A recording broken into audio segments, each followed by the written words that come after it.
Saat pertama kali menjadi konten kreator, mungkin konten yang kamu buat masih terasa sepi viewers.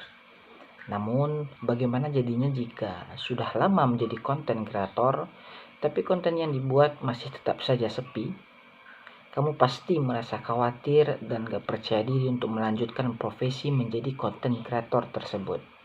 Nah, sebelum berpikiran seperti itu, ada baiknya kamu melihat kembali konten-konten yang kamu buat.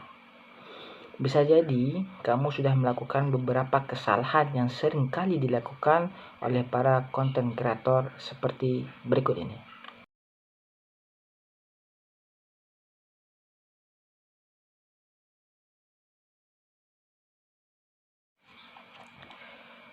Profesi menjadi konten kreator menjadi salah satu pekerjaan favorit di zaman serba modern ini, terutama oleh kalangan muda dari generasi milenial dan generasi Z.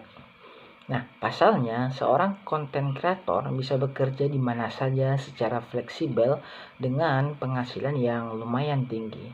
Namun, jika konten yang kamu buat ternyata tidak menarik perhatian dan mungkin ada yang salah dengan strategi yang kamu gunakan. Nah, apabila kamu mengalami hal seperti ini, bisa jadi kamu sudah melakukan beberapa kesalahan yang sering dilakukan oleh konten kreator. Nah, kesalahan yang pertama adalah konten yang dibuat itu tidak terstruktur dengan baik. Nah, apakah konten yang kamu buat masih beraneka ragam atau sering gonta-ganti tentang topik? Nah, lalu apakah jadwal update kontenmu masih belum teratur atau bisa disebut dengan tidak konsisten? Jika jawabanmu iya, maka kamu perlu mengatur ulang strategi konten tersebut. Nah, perihal tentang konten yang tidak terstruktur, baik itu mulai dari niche atau yang biasa disebut dengan topik, sebenarnya aku sudah pernah bahas di video aku sebelumnya, tepatnya di video yang ini. Nah, jika teman-teman belum menonton video, maka aku sangat menganjurkan untuk teman-teman silakan untuk melihat atau menonton video yang telah aku post sebelumnya perihal tentang niche atau tentang topik. Nah, yang kedua adalah tidak memiliki ciri khas. Untuk memiliki ciri khas, kamu bisa mulai berpikir seperti ini. Sebenarnya, saya ingin dikenal oleh orang-orang seperti apa? Dan sebenarnya, saya ingin dikenal oleh orang-orang sebagai apa? Nah, tunjukkan sesuatu yang unik dalam dirimu untuk dijadikan ciri khas dan membedakan kamu dengan kreator lainnya. Nah, sebab kreator yang memiliki ciri khas akan lebih mudah dikenal oleh para audiens. Nah, ciri khas sendiri bisa berasal dari penampilan, kepribadian, atau penyampaian konten. Nah, seperti kita lihat, contohnya adalah Jerome Pauline. Nah, Jerome Pauline yang terkenal sebagai YouTuber dengan Mantapu Jiwa. Lalu ada Kimbab Family yang selalu menyapa para followernya dengan keluarga online. Nah, kamu mungkin bisa melihat atau meniru hal-hal seperti demikian.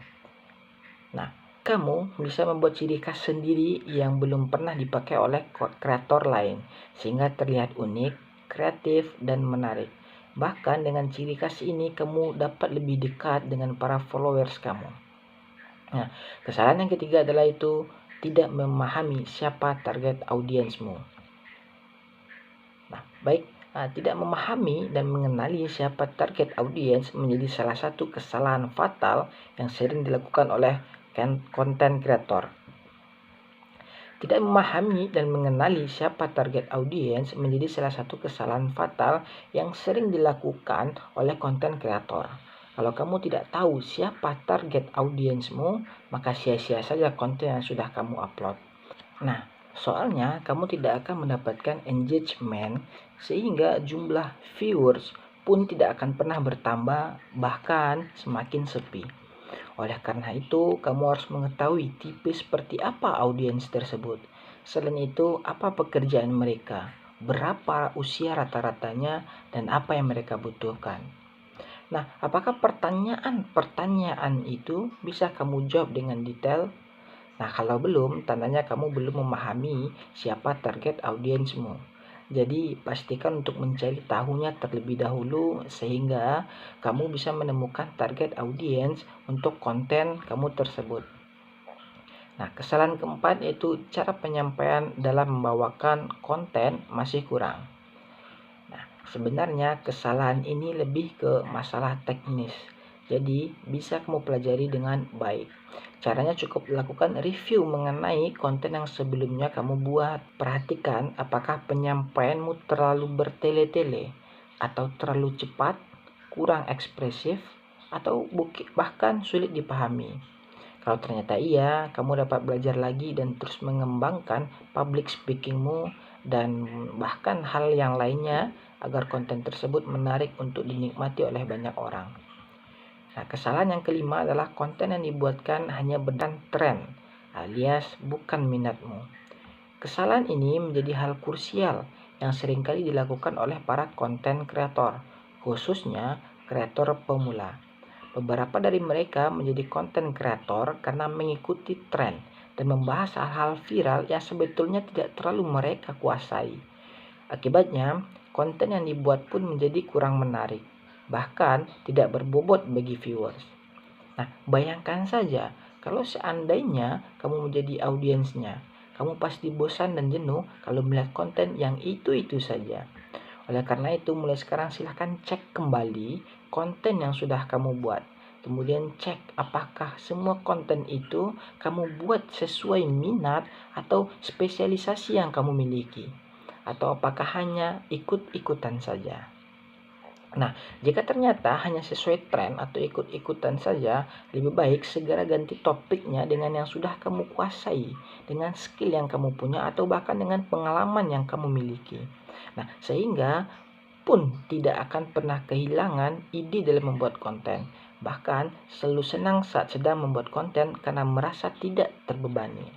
Nah, yang terakhir adalah judul konten yang kurang menarik.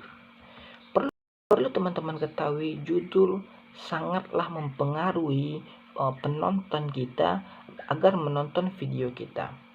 Saat kamu melihat judul konten yang kurang menarik, pasti kamu auto skip konten tersebut. Nah, audiens lain pun akan melakukan hal yang serupa. Nah, jika menemukan konten yang memiliki judul kurang menarik, mereka tidak akan menonton atau tidak akan melihat video tersebut. Nah, seorang konten kreator harus bisa membuat judul menarik karena hal pertama yang akan dilihat audiens adalah judulnya sendiri. Saat judulnya mampu mengundang rasa penasaran, audiens pun akan segera mengklik atau bahkan menonton konten yang kamu buat. Nah, memang membuat judul yang menarik tidak semudah membalikkan telapak tangan. Namun kamu bisa mempelajarinya dengan memperhatikan apa yang audiens butuhkan dan apa yang mereka inginkan. Dengan konsisten membuat judul menarik, nantinya kamu pun akan terbiasa dengan sendirinya. Nah, mungkin itu adalah kesalahan-kesalahan yang dominan dilakukan oleh konten kreator. Nah, untuk itu silakan teman-teman pelajari kembali apakah kesalahan-kesalahan yang teman-teman lakukan sebelumnya. Nah, semoga apa yang saya sampaikan ini bermanfaat dan bisa menjadikan pembelajaran bagi teman-teman, terutama konten kreator pemula.